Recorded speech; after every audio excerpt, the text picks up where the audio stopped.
আসসালামু আলাইকুম এভরিওয়ান, কেমন আছেন সবাই? দেশি ফুড ব্লগসের পক্ষ থেকে আজকে আপনাদের সাথে শেয়ার করতে যাচ্ছি অল্প তেলে সুস্বাদু বেগুন ভাজি। তো শীত তো প্রায় চলেই আসলো, শীত চলে আসার আগেই কিন্তু বেগুন ভাজি শুরু হয়ে গেছে। তো চলুন অল্প তেলে কীভাবে বেগুন ভাজি করব সেটি আজকে আপনাদের সাথে শেয়ার করি।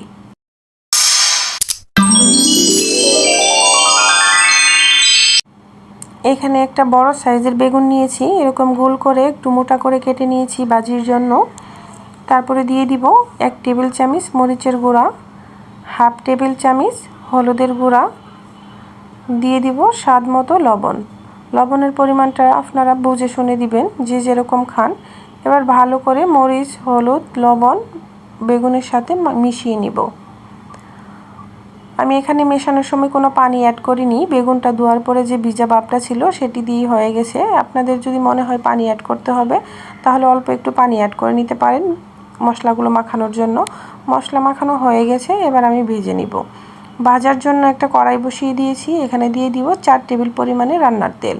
হ্যাঁ, বেগুন ভাজার সময় কিন্তু তেলটা একবারে দেওয়ার চেষ্টা করবেন। তেলটা গরম হয়ে গেলে দিয়ে দিব বেগুনগুলো। তেলটা একবারে দিয়ে দিলে বেগুন ভাজিতে তেলের পরিমাণটা কম লাগবে, বারবার দিতে গেলে কিন্তু তেলের পরিমাণটা একটু বেশি লাগবে। বেগুনগুলো একসাথে দিয়ে দিচ্ছি আমি একে একে। তারপর দিয়ে দেব ঢাকনা দিয়ে ডেকে চুলার আঁচটা লোতে রেখে দিব 5 মিনিটের মতো। 5 মিনিট পর কিন্তু এক পাট হয়ে যাবে। আমি কিন্তু বারবার উলট পালট করব না, তার জন্য একবারই ভেজে নিচ্ছি।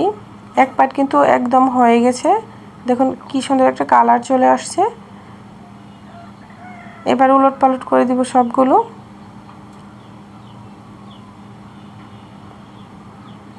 সবগুলো বেগুনই আমি উল্টিয়ে দিচ্ছি। এগুলো কিন্তু বারবার উলট পালট করব না, আমি একবারেই উলট পালট করে দিব। এবার আরেক পাট হওয়ার জন্য ঢাকনা দিয়ে ঢেকে দিব।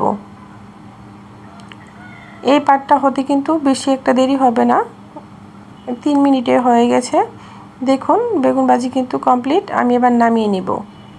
আমি আর কোনো বাড়তি তেল অ্যাড করিনি, আর বারবার উলট পালট করেও দিইনি। এবার নামিয়ে নিচ্ছি। দেখুন কালারটা কত সুন্দর চলে আসছে, খেতেও কিন্তু টেস্টি একটি রেসিপি। অবশ্যই একবার ট্রাই করবেন অল্প তেলে বেগুন ভাজি করার জন্য। আমার এই রেসিপিটা যদি কারো ভালো লেগে থাকে অবশ্যই লাইক, কমেন্ট, শেয়ার করবেন। যারা ইউটিউব থেকে দেখছেন তারা সাবস্ক্রাইব করবেন, আর যারা ফেসবুক পেজ থেকে দেখছেন তারা অবশ্যই ফলো দিবেন। আর ভালো থাকবেন, সুস্থ থাকবেন। আবারও কথা হবে পরবর্তী রেসিপি নিয়ে। সে পর্যন্ত আল্লাহ হাফেজ।